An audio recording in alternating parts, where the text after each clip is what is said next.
1 Timotius 1, 18-20. Saya baca 18, saudara baca 19, 20 sama-sama. Tugas ini kuberikan kepadamu, Timotius anakku, sesuai dengan apa yang telah dinubuatkan tentang dirimu, supaya dikuatkan oleh nubuat itu. Engkau memperjuangkan perjuangan yang baik dengan iman dan hati nurani yang murni. Beberapa orang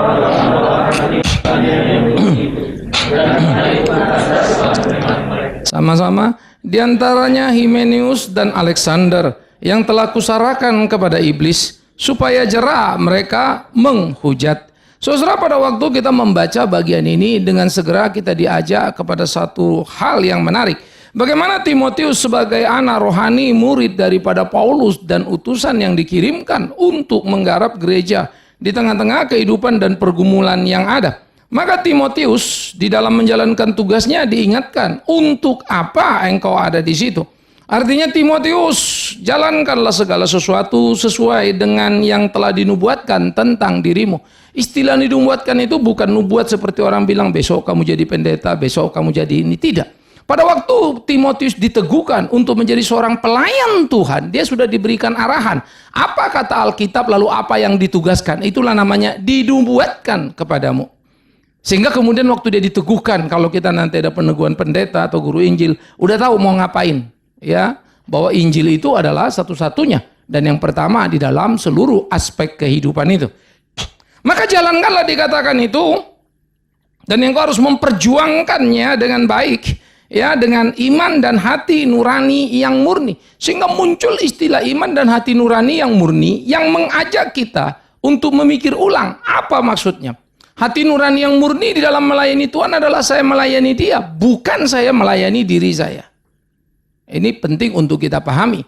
Ya, saya mengasihi orang bukan karena saya mengasihi diri saya, dalam konteks saya kasih kamu kehormatan supaya kamu tahu saya orang baik. Bisa mengerti ya? Maka saya akan membuat sesuatu yang sebetulnya tidak murni. Saya melayani kalian supaya kalian tahu saya pelayan yang baik. Tidak murni. Nah, oleh karena itu di dalam kemurnian menjadi satu penting bagi kita, karena yang dilakukan dengan murni dilakukan untuk Kristus. Maka badai apapun yang menghantam dia, dihargai atau tidak dihargai, dia akan maju terus. Karena murni hanya untuk Kristus itu. Nah, inilah yang mestinya kita gumuli, sehingga apa yang disebut batu karang yang dimurnikan itu, gereja sebagai batu karang yang dimurnikan, akan terus-menerus mengalami sebuah proses, sehingga tidak ada alasan bagi kita untuk kita menolak Tuhan. Untuk kita tidak menjalankan apa yang diperintahkannya. Namun, di dalam sepanjang sejarah gereja, di waktu lampau pun, dikatakan beberapa orang telah menolak hati nuraninya yang murni itu. Mereka tidak mau. Mereka mempunyai berbagai kepentingan, karena itu dikatakan kandaslah iman mereka. Karena akhirnya, apapun yang didengar tidak membuat mereka bertumbuh. Tetapi kemudian membuat mereka malah murka. Nah, terjadilah pada Himenius dan Alexander. Yang sampai pada titik tertentu, Rasul Paulus mengatakan apa? Kuserahkan dia kepada iblis supaya jera menghujat. Pada waktu kita membaca Alkitab ada bagian-bagian yang mengejutkan. Kalau persepsi kita sudah kacau. Nah, maka merekonstruksi pemikiran itu penting. Lah, ini Paulus tidak punya cinta kasih apa? Nah, ini namanya disiplin gereja. Paulus pasti tidak akan melakukan itu karena kebencian. Tapi prinsip kebenaran yang harus ditegakkan. Maka ketika dia tidak lagi bisa diajar dengan ajaran yang benar, maka dia dipinggirkan. Kamu jangan ada di sini. Nah, pada waktu itu diharapkan dia di luar sana, kalau sampai satu waktu disebut jera, baru dia boleh kembali lagi. Namanya ekskomunikasi. Jadi gereja itu mempunyai sistem begitu luar biasa. Ya. Tetapi gereja sekarang ya, mengalami satu gangguan-gangguan di mana kemudian terjadi misalnya salah satu orang diekskomunikasikan, ya, karena disiplin yang dilanggar, di sebelah sana dia malah jadi pengurus. Jadi banyak gereja yang menampungnya. Sehingga akhirnya orang Kristen tidak lagi memahami apa artinya bergereja, apa artinya melayani. Akibatnya gereja menjadi objek pilihan. Saya mau kemana yang enak, yang cocok. Bukan lagi benar atau tidak. Kadangkala yang benar tidak menyenangkan. Seperti obat bagus, pahit rasanya. Ada obat yang enak, tapi nggak mujarab. Nah, terserah Anda mau pilih apa. Obat yang rasa jeruk, tapi nggak menyembuhkan. Atau pil kina yang pahit, tapi dengan segera menyelesaikan malaria kita misalnya. Nah, oleh karena itu, begitulah hidup kita sebagai batu karang. Seperti karang di tengah lautan, kita terus-menerus digompor ombak yang datang silih berganti. Ya, hantam dan hantam dan hantam. Tetapi batu karang itu tidak beranjak, tetap di tempatnya. Bahkan sebaliknya, dia bersih dari berbagai kotoran yang menghantam dia. Sehingga artinya, dia memerlukan deburan ombak, hantaman ombak yang begitu keras, yang bisa menggoncangkan kapal yang besar sekalipun. Karang itu perlu. Dan itu terjadi tiap hari. Bukan sesekali. Nah, itu membuat karang itu makin kokoh, makin kuat, dan selalu bersih, putih, menyenangkan. Karena dia betul-betul terus-menerus digempur. Nah, begitulah gereja Tuhan. Harusnya menjalani hidup di mana gempuran dunia itu datang terus-menerus. Kalau dia mengikut, maka dia terikut terbawa arus, tidak terjadi benturan, tidak terjadi pemurnian. Tapi kalau dia bertahan, dia akan dihantam. Tetapi yang terjadi adalah pemurnian terhadap gereja itu sendiri. Sehingga pertandingan hidup di dalam hidup beriman memang tidak sederhana. Tapi itulah panggilan kita sebagai orang percaya. Disinilah kita bertanding, disinilah kita bertarung. Oleh karena itu, dimurnikan dalam hal apa saja seharusnya kita ini. Saudara-saudara, saya sangat suka ketika Alkitab berbicara di dalam tiap sudut itu begitu luar biasa. Sehingga garisnya itu begitu tampak komplit. Yang paling bahaya kalau kita membaca sepotong teks, lalu kita keluarkan dari konteks. Nah, itu kacau. Ya, perhatikan. Kalau teks dibaca, dikeluarkan dari konteks, itu bahaya. Saya kasih contoh. Tugas ini kuberikan kepadamu, Timotius, anakku tadi ya, supaya dikuatkan oleh nubuat itu.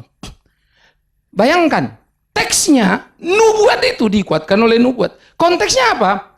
Timotius sebagai orang yang diutus Allah untuk memberitakan Injil itu. Maka jelas teks ini tidak bicara nubuat seperti yang biasa kalian dengar. Besok dolar naik, ada begini, ada begini. Bukan. Ini berkaitan erat dengan konteks pengutusan Timotius sebagai Rasul Allah. Itu menariknya Alkitab.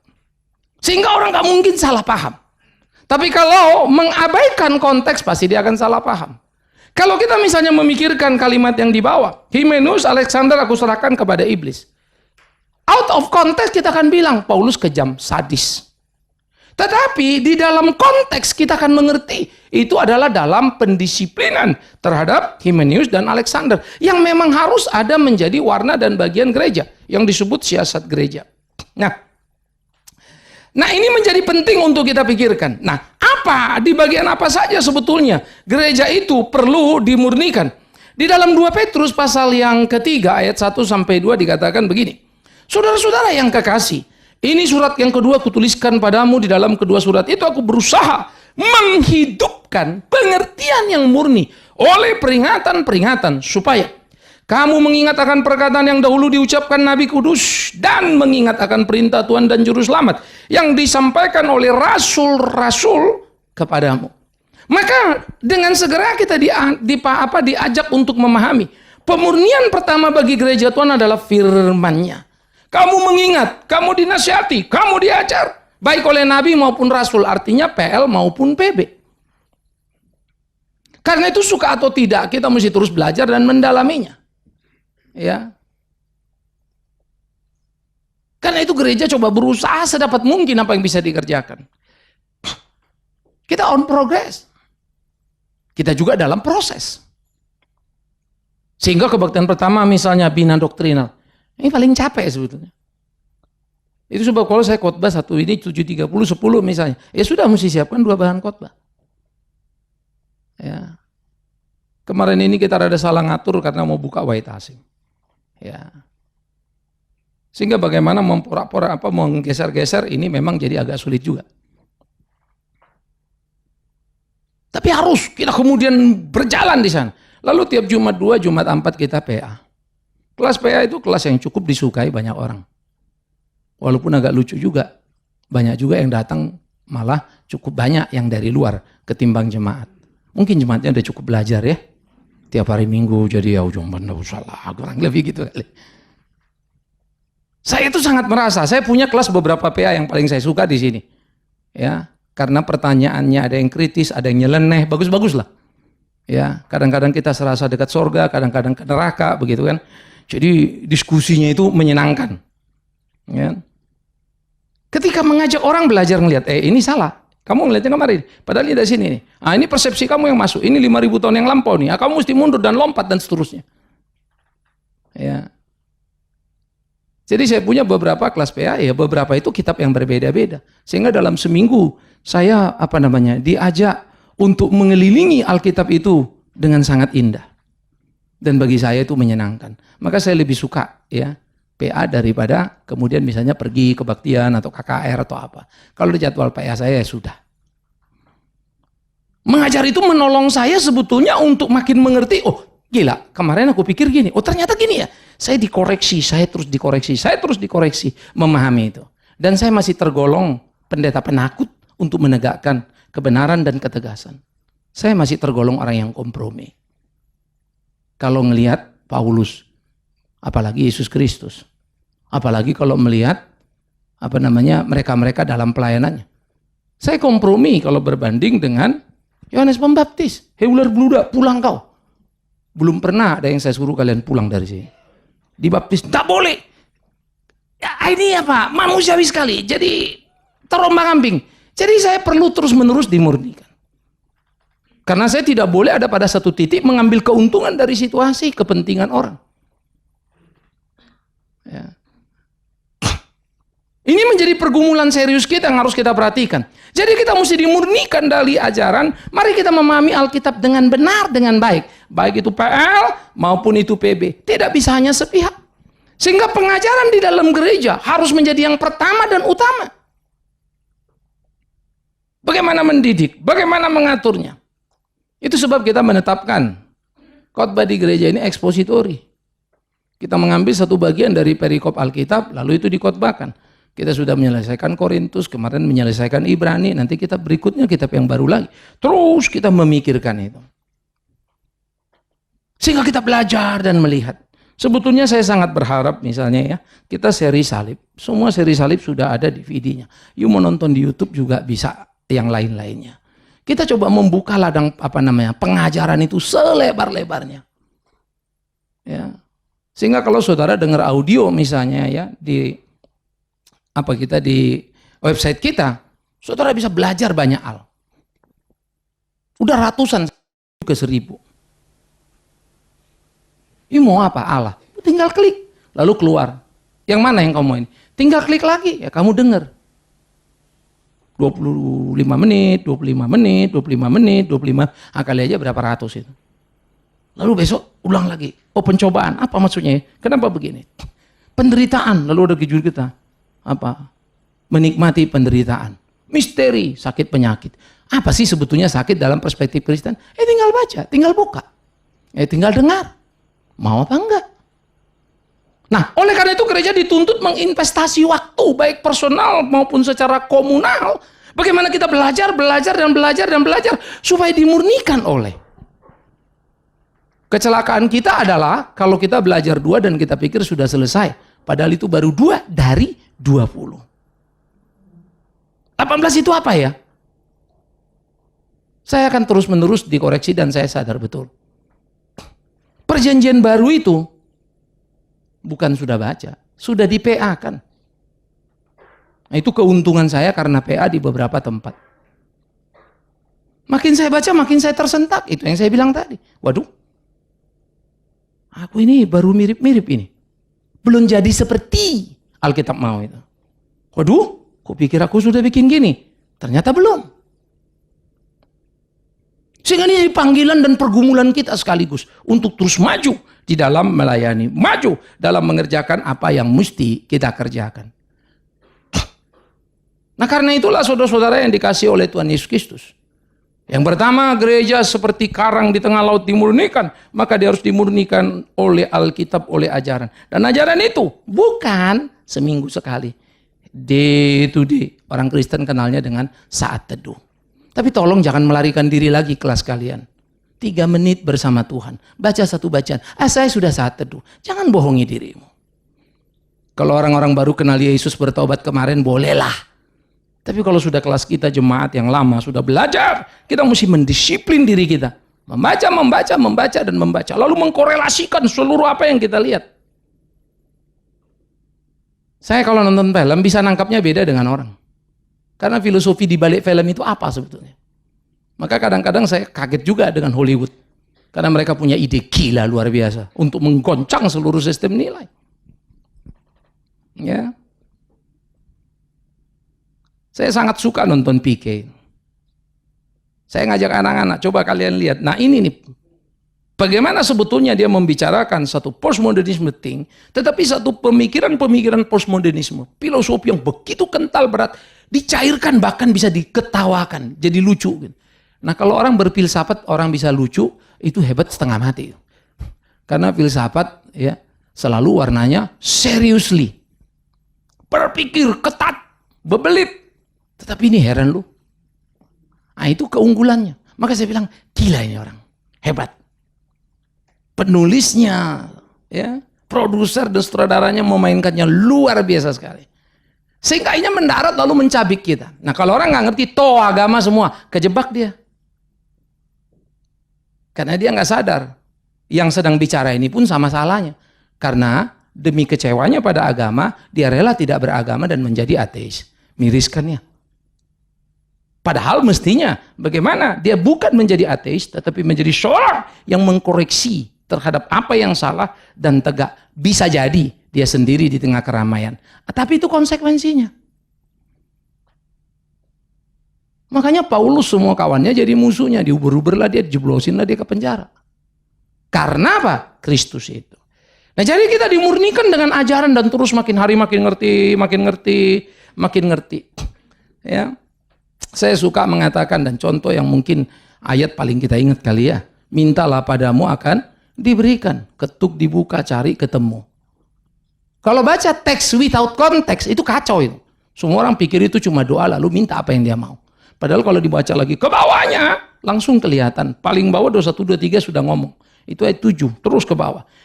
Nanti di tengah-tengahnya saya ngomong. 21, 23 bilang apa? Kau yang berdoa supaya orang sakit sembuh. Mujizat terjadi. Kau bernubuat dalam nama Yesus. Tapi bilang, enyah kau, aku tidak kenal kau. Kaget kan? Padahal ini kalau pendeta kan top amat. Doanya keren. Orang sakit sembuh, mujizat terjadi, setan diusir. Tapi terakhir, dia yang diusir. Gila juga kita bilang, shock, why? Karena ada di tengah-tengah itu. Antara minta dan itu adalah pohon dikenal dari buahnya. Tidak penting apa yang kau katakan. Penting apa yang kau lakukan. Maka apa yang kau lakukan penting sesuai dengan apa yang kau katakan. Maka ajaran yang sehat, tindakan yang sehat, hidup yang sehat. Nah itulah pemurnian. Makin hari pikir, oh iya ya. Berarti aku ikut Tuhan bukan ikut untuk enak-enak. Makin kita pahami lagi sangkal diri pikul salib itu apa dan bagaimana. Ya. Saya kemarin nggak bisa ada resepsinya mesti ketemu istri saya, jadi saya diantar oleh satu kawan sambil pas saya ke sana kita barengan, ya kita ngobrol lah di mobil. Sambil ngobrol terus saya cuma bilang gini, kita ngomongin tentang hidup tentang apa? Saya bilang lu tahu apa yang paling gue takut? Paling gue takut dekat sama lo orang.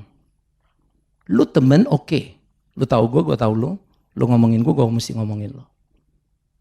Ya. Saya dekat sama ini, saya tahu ini, saya kenal. Tapi itulah yang paling menakutkan sebetulnya dalam hidup ini. Karena itu yang membuat saya tergelincir. Penderitaan akan menolong saya dekat dengan Tuhan. Tapi kenikmatan bisa membuat saya menjauh dari dia. Langsung kita cerita, betul sih Pak. Ya, lu orang. Saya naik mobil dia yang mewah itu, gush. Apa yang lu gak bisa? Lu mau apa? Lu juga lu bisa dapat. Hari ini lu mau perempuan putih, kuning, hijau, besok digilir, dapat terus. Uangnya banyak. Mau sejelek apapun kalian, kalau uangmu banyak, secantik apapun perempuan itu datang itu. Asal kau manggilnya jangan pakai mulut, pakai dolar kibas-kibas. Datang. Maka saya bilang kelebihan kita bisa jadi malapetaka kita. Iya sih Pak. Nah, saya senang kalau teman kemudian kita bisa berdiskusi. Ya. Tapi selalu ada juga orang-orang yang bilang, saya itu Pak nggak punya mobil, saya nggak kepikiran, saya nggak perlu mobil. Heran itu orang-orang mobil satu nggak cukup. Ya kamu ngomong gitu, sesudah dicek ternyata memang kamu nggak bisa beli mobil. Lalu bilang nggak perlu mobil, itu juga nggak hebat. Jadi nggak usah katakan, tetapi bagaimana menjalani, bagaimana menggumuli, itulah kehidupan kita. Nah, kita dimurnikan oleh ajaran tadi, membuat tujuan hidup kita sebagai orang Kristen jelas dan terus berjalan bersama dengan Tuhan, kita terjaga. Dimurnikan dalam hati dan imanmu. Maka ajaran itulah yang akan menolong kita, seperti apa yang dikatakan Paulus di dalam 1 Timotius 1, ya. Bagaimana kemudian engkau berjalan dan dimurnikan di dalam mengerti apa yang menjadi kehendak Tuhan. Dimurnikan dalam imanmu, dimurnikan dalam hatimu. Maka dikatakan tujuan nasihat itu, ayat 5-nya ya. Nanti saudara baca 3-6. Tujuan nasihat itu ialah kasih yang timbul dari hati yang suci, dari hati nurani yang murni, dan dari iman yang tulus ikhlas. Tetapi ada orang yang tidak sampai pada tujuan itu dan sesat dalam omongan yang sia-sia. Kemudian kita akan diganggu juga. Loh, kalau gitu iman bisa jadi omongan sesat sia-sia. Yes. Karena Paulus lagi berbicara dalam perspektif teologi Kristen sekaligus pemahaman umum apa yang kita kenal dengan istilah sosiologi agama. Semua orang beragama beriman. Semua orang beragama punya hati nurani. Tapi hati nurani itu dibentuk dengan apa? Pelajaran yang dia dapat. Bagaimana di rumahnya. Itu hati nurani. Lalu dibentuk. Saya suka bilang ada anak suka ambil barang dibiarkan orang tuanya. Maka sampai gede ngambil barang tidak akan rasa salah itu. Itu tugas sekolah minggu mendisiplin anak-anak yang kemudian kelihatan kurang apa. Mendiskusikan dengan orang tua itu penting setengah mati. Maka sekolah minggu harus jadi partner. Nah, orang tua penting sekali memperhatikan anak. Sesudah besar gimana bisa atur lagi? Tinggal nangisnya saja kan. Lalu dia ke sekolah. Sekolah ngajarin apa? Kalau sekolah ngajarin semua agama sama. Jadi nggak ada bedanya. Nah, nampal di hati dia. Maka bagi dia hati nuraninya itu cuma satu. Mau kemana aja boleh. Semua agama sama kok. Nah, besok kalau dia teman hidup, beda agama nggak boleh. Ah, mama papa semua agama sama. Ya. Miris. Maka kemudian dia di gereja, seperti apa dia dengar khotbah? Kalau di otaknya ikutlah Tuhan, berdoa kau. Dalam nama Yesus, yang miskin jadi kaya, yang sakit jadi sembuh. Itu aja yang di otak kita. Maka kita tidak akan pernah mengerti artinya penyangkalan diri. Maka kita sudah kotor. Datang ke Tuhan pun bermotivasi. Memberi pun dengan transaksi. Kasih segini, balik segini. Nah, semua itu akan mengotori hati nurani kita. Maka hati nurani yang sudah kotor, sinyalnya jadi beda.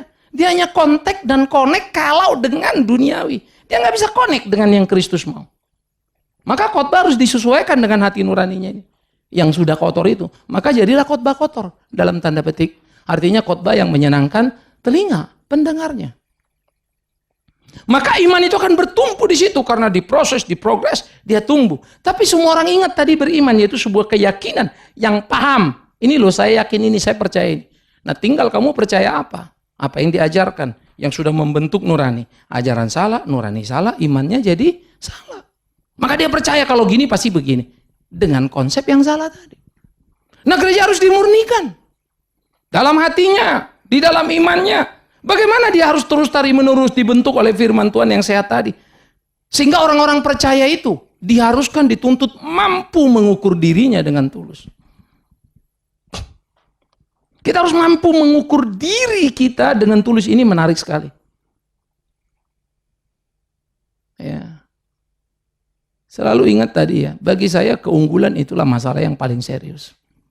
Kekurangan banyak menolong kita untuk dekat dengan Tuhan. Tapi banyak orang punya kekurangan yang nggak sadar. Lalu hidup dalam kebanggaan akan kekurangan.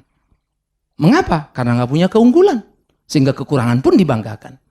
Jadi pusing juga hidup kita begitu ya. Nah karena itu kita mesti mulai lain. Itu sebab orang Kristen terukur dalam kualitas moralitasnya. Kita dipanggil bukan hanya ke gereja. Day to day hidup kita itu kayak apa? Apa yang kita lakoni? Apa yang kita jalani? Bagaimana pengabdian diri kita? Ini penting. Sehingga dengan demikian hidup kita itu dari hari ke hari berguna. Maka kita akan melukis sebuah kehidupan yang indah dan kemudian kehidupan ini mempunyai impact, mempunyai pengaruh terhadap lingkungan dunia ini. Suami istri yang saling mengisi melengkapi, mempengaruhi dunia di sekitarnya. Keluarga yang komplit, belajar terus akan kebenaran, mempengaruhi keluarga-keluarga yang lainnya. Begitulah kehidupan.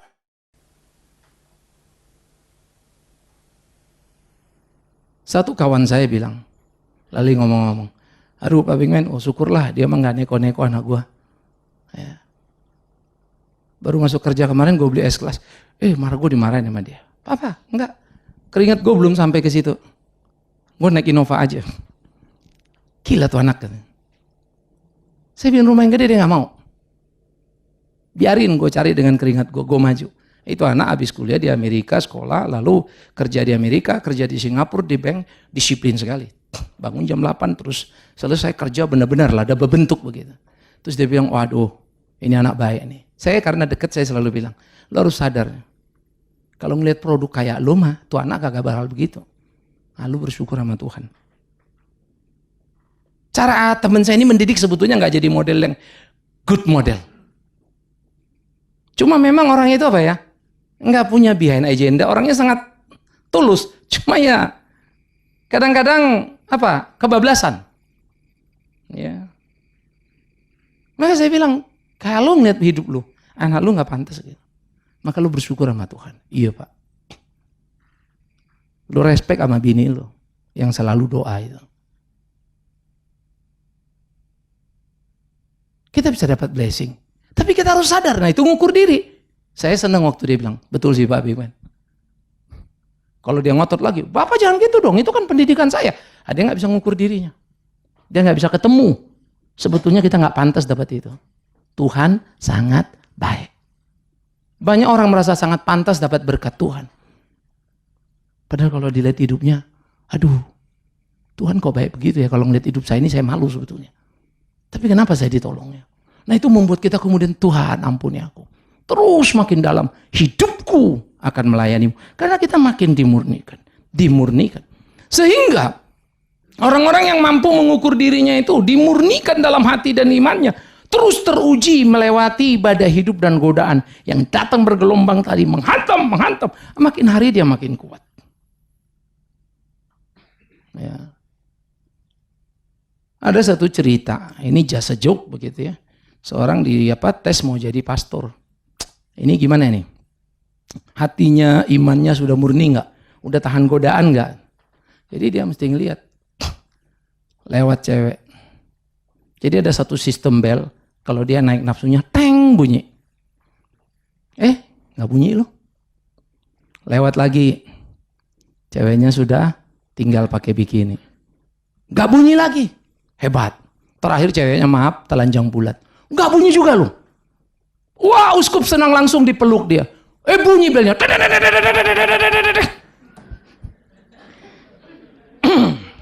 Ukurlah dirimu. Pantas kagak bunyi, ternyata gay. Cewek telanjang bulat, gila nih pastor. Kuat banget imannya. Tapi begitu dipeluk uskup, bunyinya kenceng banget sampai uskupnya yang shock. Saudara, kita mesti teruji. Tapi bukan tadi ya. Karena saya nggak suka A, saya nggak lakukan. Tapi sebetulnya saya nggak lakukan bukan karena itu salah. Nggak hobi. Tapi begitu hobi, begitu suka, walaupun salah, saya lakukan. Bisa understanding ya. Jadi kita mesti ngukur nih. Saya ini model gimana ya? Ini sih salah, tapi saya suka, tapi saya jalan. Ya. Pola hidup kita di rumah sebetulnya jadi kurang pas. Soal tidur misalnya. Karena kita banyak PA, selesai PA, kan PA kita makan dulu pulang. Jadi bawaannya segera ya. Nah cuman itu udah kesempatan. Lihat TV, nonton mana, dengerin berita ulang lagi. Baca, malam semua ketemunya. Jadi tidur selalu larut. Ditambah lagi istri saya lagi bikin tesis. Nah, jam 1, setengah 2. Ya. Susah memang pacaran sama mahasiswi ya. Udah kita nungguin dia tatu sambil juga. Kadang-kadang saya nggak kuat, saya duluan Ya. Tapi karena sudah tidur begitu, bangunnya jadi cenderung paginya saya selalu pola memang kegiatan pagi saya cut. Sehingga bangun jadi agak siang. Sebetulnya secara sirkulasi dan udara yang didapat itu kurang bagus. Mestinya sebelum jam 9 saya sudah di depan rumah saya yang menghadap ke timur itu, dan saya bisa dapat matahari yang cukup. Saya bilang, nggak bagus juga sih. Nah lebih gila lagi kalau saya udah mulai persiapan, lagi baca, lagi apa. Bisa asik, matanya makin ngecas. Selesai jam 3 mau tidur pun udah semangat dulu kan gitu. Tapi itu yang kita bilang tadi. Benar nggak itu Pak? Salah sih. Ya, minimum kan hari ini begini, hari ini. Tapi ketika terpola, jadi elek kan? Nah, saya mesti sadar itu jelek. Gimana saat ini? Kita ada diskusi. Sehingga kadang-kadang, kalau lagi penting saya paksakan. Ternyata tidur jam 12 juga bisa tuh. Ya. Tapi kebiasaan itu kalau kita sudah lagi ngantuk gitu ya, terus nggak ke tempat tidur, nonton TV malah ngecas. Otak ini udah muter. Saya nggak boleh ketinggalan berita. Baca koran, pasti saya baca juga Google. Baca internet lagi, lihat-lihat, masuk sana sini. Ya. Sehingga di dalam bagian-bagian seperti itulah kita perlu untuk belajar. Sehingga saya juga harus terus belajar. Minimum disiplin soal ini. Yang ini udah oke, yang ini belum nih. Sehingga saya bertanggung jawab pada tubuh saya ini, saya mesti bertanggung jawab pada istirahat saya bertanggung jawab pada Tuhan supaya saya bisa melayani dengan baik. Jadi koneksitasnya itu panjang. Jadi jangan pikir ya, ini pelayanan cuman pergi berkhotbah, haleluya, puji Tuhan, persiapan yang matang. No, semua aspek tubuh kita pemberian Tuhan, bukan? Mari kita urus, mari kita pelihara. Tenaga untuk melayani Tuhan, mari kita atur supaya dia prima. Ini yang menjadi sangat perlu. Kemudian bagaimana kita dimurnikan di dalam ibadah. Tadi dimurnikan dalam ajaran. Dimurnikan dalam hati dan iman. Karena ajaran yang benar akan datang bergumulan persoalan menghantam sampai kemudian memurnikan kita tadi. Kalau bagaimana kita dimurnikan di dalam iman kita. Yakobus pasal yang pertama ayat 26-27 mengatakan satu kalimat yang menarik. Jikalau ada seorang menganggap dirinya beribadah tetapi tidak mengekang lidahnya, ia menipu dirinya sendiri. Maka sia-sialah ibadahnya. Ayat 27. Ibadah yang murni dan yang tak bercacat di hadapan Allah Bapa kita ialah mengunjungi yatim piatu dan janda-janda dalam kesusahan mereka. Dan menjaga supaya dirinya sendiri tidak dicemarkan oleh dunia. Nanti Yakobus kalau kita nggak ngerti lagi teks without konteks, itu jadi repot. Di dalam konteks yang sedang dibicarakan oleh Yakobus, bagaimana dia mengkritik orang-orang Kristen awal-awal itu yang hanya tahunya bicara soal firman tapi tidak melakukan. Pendengar atau pelaku firman. Itu bahasa yang dibikin oleh LAI. Nah, oleh karena itu kalau orang hanya bisa ngomong dan tidak melakukan, kamu sebetulnya menipu dirimu. Itu kata Yakobus. Jadi, kekanglah lidahmu supaya jangan sampai lidahmu memenjarakanmu. Sehingga kamu mengatakan apa yang tidak kamu lakukan. Oleh karena itu ibadah yang murni disebut tidak bercacat di hadapan Allah adalah mengunjungi yatim piatu janda dalam kesusahan mereka. Menjaga supaya dirinya sendiri tidak dicemarkan oleh dunia. Tapi jangan pikir lalu adalah gereja-gereja kita ini lalu pergi ke yatim piatu tiap minggu begitu ya. Bukan itu maksudnya. Ini adalah sebuah kepedulian yang diajarkan karena orang Kristen mula-mula selalu menyatakan imannya kami Kristen, kami percaya Yesus. Sampai Yakobus bilang, kau percaya Allah, jangankan kau, setan pun percaya, dan gemetar. Kau percaya tapi nggak pernah gemetar. Itu kalimat Yakobus. Maka Yakobus yang mengatakan iman tanpa perbuatan apa? Mati. Konteksnya adalah karena mereka statement of faith-nya hebat. Kami iman gini, kami percaya gini. Tapi kelakuannya elek. Orang lapar jalan lu kagak kasih makan. Ngomong saja perlu ini, perlu itu. Lakukan.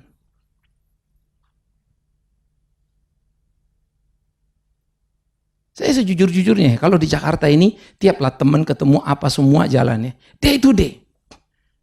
Waktu saya itu padatnya setengah mati. Mesti ini, mesti itu, mesti ini, gini, ketemu ini. Kadang-kadang dardur-dardur nggak karu-karuan.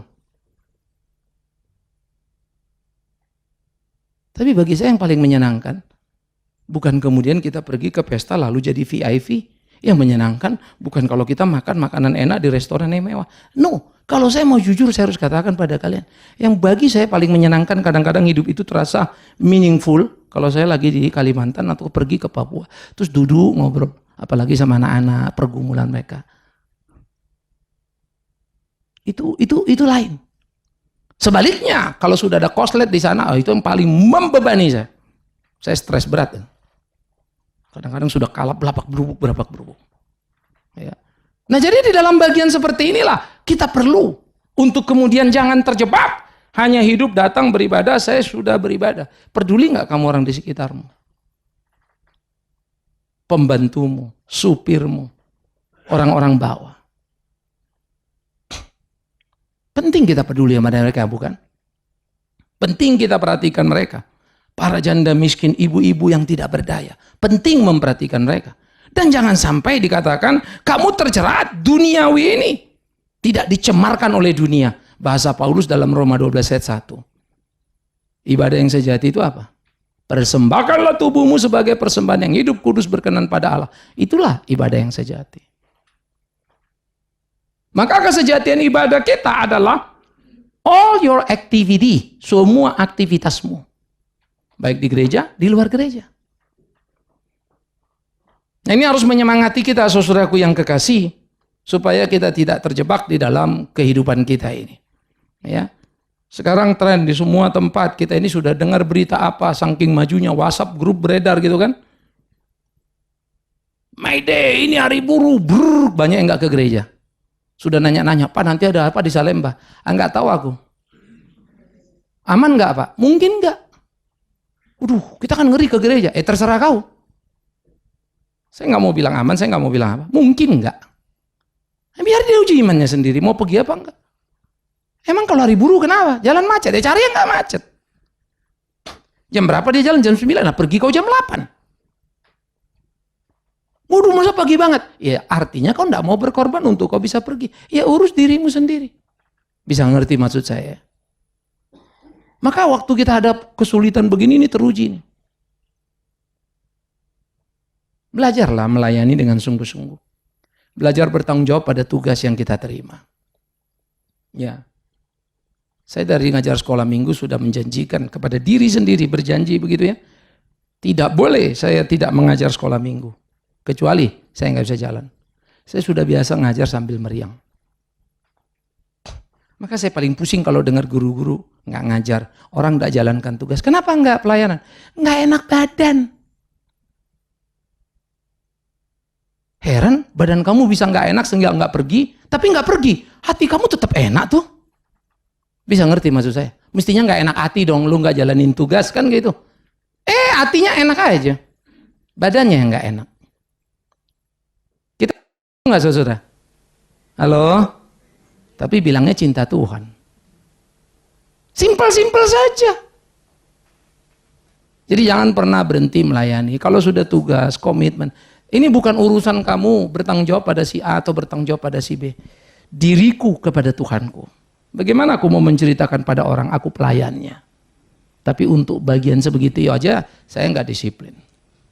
Biarlah ini mengingat sadar iklan kita. Supaya kemudian kita hidup sesuai dan berkenan kepada Allah. Dan akhirnya segala pergumulan, persoalan, proses pemurnian umat itu. Pergumulan berat akan terjadi. Tantangan, aniaya, menghantam. Tetapi kita setia dan murni oleh karena kehendaknya. Kita tutup dengan Mazmur 66. Saya akan bacakan pada kita. Mazmur 66, 10 sampai 12 demikian firman Tuhan. Sebab engkau telah menguji kami ya Allah, telah memurnikan kami seperti orang memurnikan perak. Engkau telah membawa kami ke dalam jaring, mengenakan beban pada pinggang kami. Engkau telah membiarkan orang-orang melintasi kepala kami. Kami telah menempuh api dan air, tapi engkau telah mengeluarkan kami sehingga bebas. Tidak satu pun dari PL sampai PB kalau kalian baca. Umat Tuhan yang murni itu hidup seenaknya. Kepala kami diinjak-injak. Kami melewati api. Habis api air. Apa nggak hancur babak belur kita kalau begitu? Kau uji kami, kau murnikan kami. Seperti memurnikan perak. Dibakar, dikodok, dimurnikan. Tapi itulah Tuhan kita. Bersyukurlah engkau untuk tiap kesusahan dalam hidup. Bersyukurlah untuk jalan yang tidak selalu mulus. Tapi penting kalau engkau hidup benar. Tapi menangislah kalau banyak persoalan dalam hidup. Karena ketidakbenaran. Karena itu mendukakan Tuhan. Kiranya Tuhan menolong kita menjadi gereja yang terus-menerus dimurnikan oleh firman hidup.